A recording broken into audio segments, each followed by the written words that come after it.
7 de la mañana con 31 minutos. Bueno, ya platicábamos acerca de la situación que se vive en nuestro país derivada de la pandemia del coronavirus, el SARS-CoV-2. Y para hablar acerca de este tema, en la línea telefónica, y le agradezco, la doctora Lauriane Jiménez.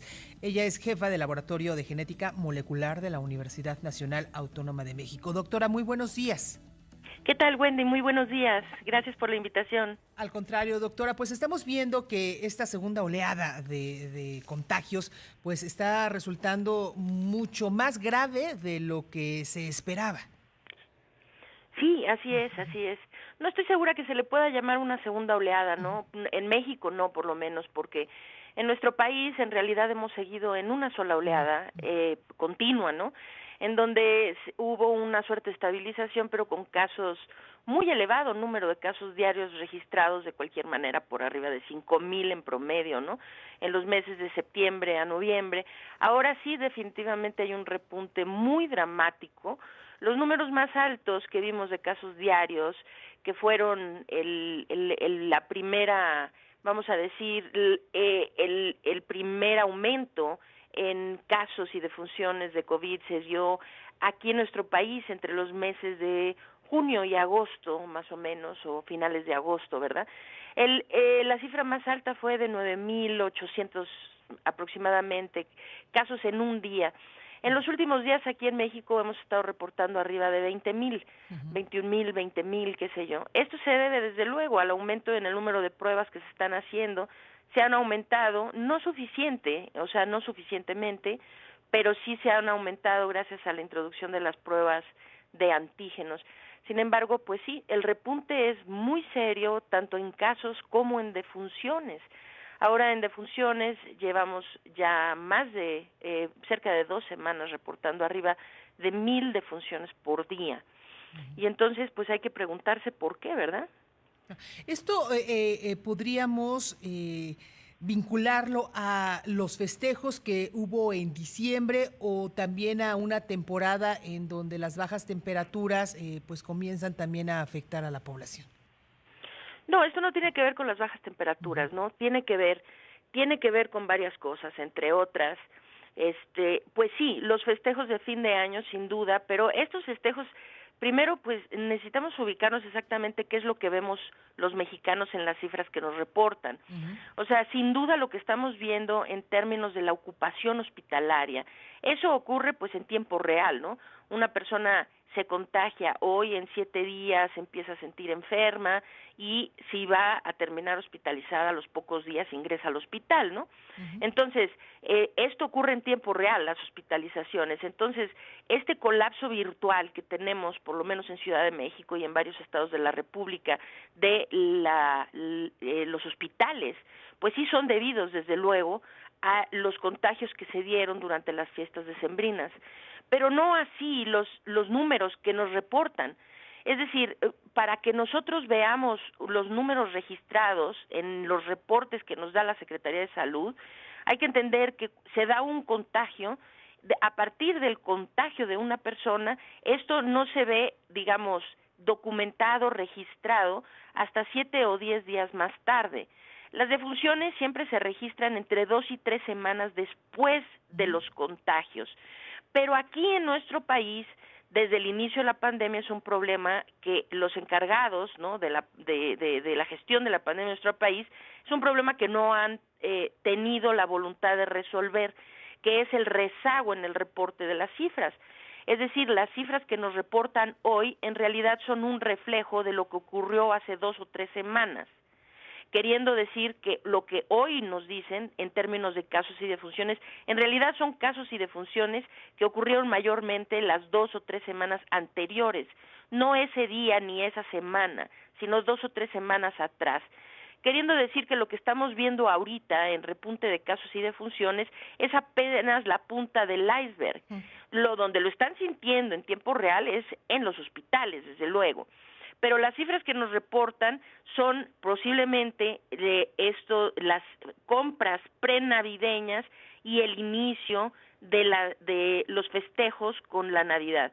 Ahorita en estas cifras faltaría reflejar lo que lo que ocurrió con los contagios de Año Nuevo y desde luego los que ocurrieron en los festejos de Reyes, ¿no? Entonces apenas estamos viendo el principio, sí. Bajo esta hipótesis, doctor, estamos hablando que febrero va a ser todavía un mes más complicado, o por lo menos en cuestión de números.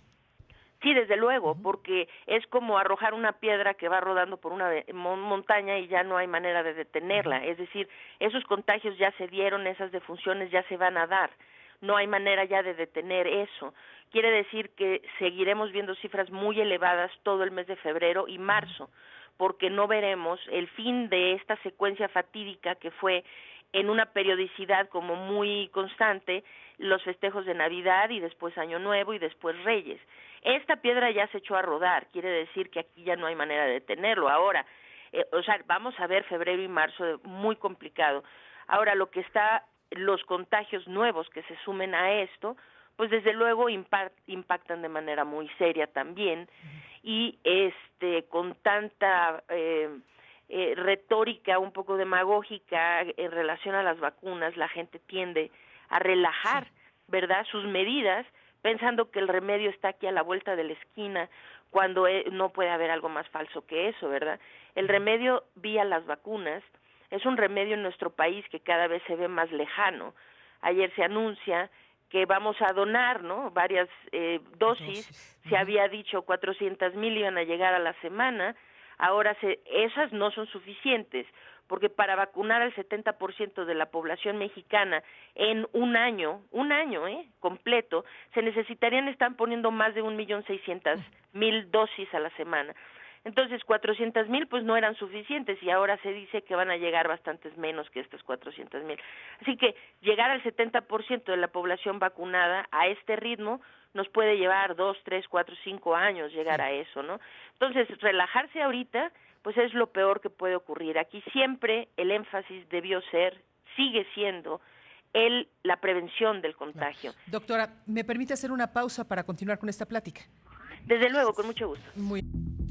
7:41 a.m. Estamos platicando con la doctora Lauriane Jiménez, jefa del Laboratorio de Genética Molecular de la UNAM, sobre pues la situación que se está viviendo aquí en nuestro país con relación a la pandemia por coronavirus. Y doctora, hablábamos acerca de la mortalidad, acerca de los contagios, pero si bien se están dando a conocer algunas cifras de personas que han fallecido en nuestro país al momento, ya vamos a cumplir casi un año de iniciada esta pandemia, ¿qué hay con el exceso de mortalidad? Sí, bueno, el exceso de mortalidad es una cifra que nos revela algo que es realmente muy lamentable, ¿no? No sé si lamentable sea el adjetivo que alcance, ¿no?, para describir esta tragedia. Pues sí, hoy en México estamos reportando, o se están reportando en cifras oficiales, 140,704 defunciones por COVID-19. Ahora, las cifras o los reportes de exceso de mortalidad, que son publicaciones, desde luego, de la propia Secretaría de Salud, ¿no?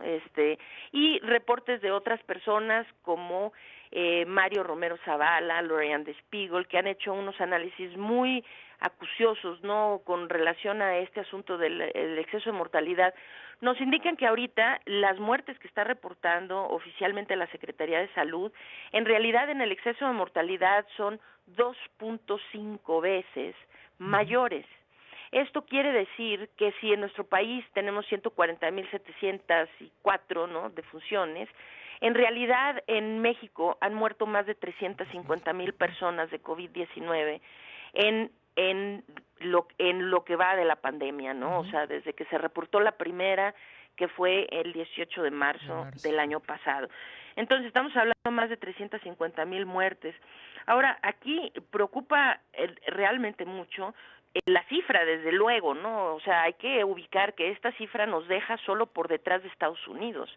Queriendo decir, Estados Unidos ya rebasó 400,000 defunciones, nosotros vamos por detrás de Estados Unidos y detrás de nosotros viene Brasil con 209,000, ¿no? Entonces, pues es muy alarmante, somos el segundo país con mayor número de muertes totales. La Ciudad de México hoy por hoy es la primera ciudad a nivel mundial con mayor exceso de mortalidad.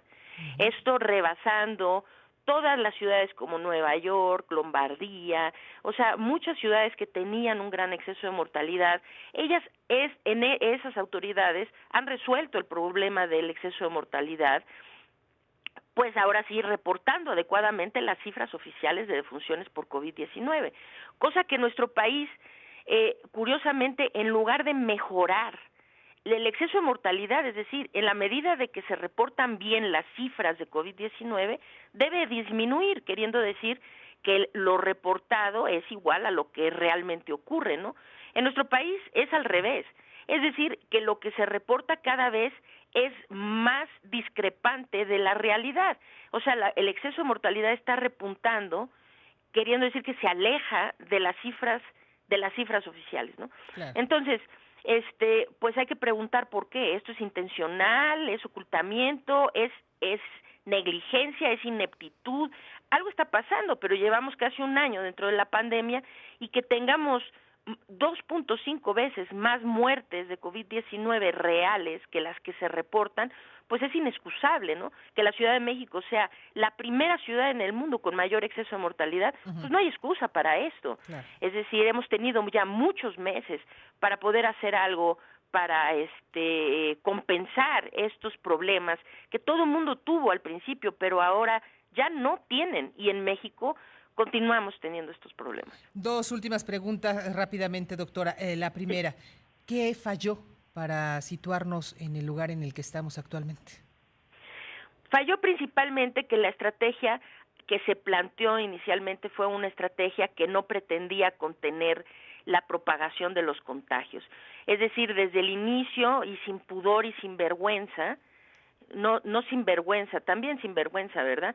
Pero sin vergüenza, el doctor Hugo López-Gatell dijo: en México no se pretende contener la propagación del virus, vamos a ir por una estrategia de mitigación, que su estrategia de mitigación más parece una estrategia de irse por la inmunidad de rebaño que otra cosa, ¿no?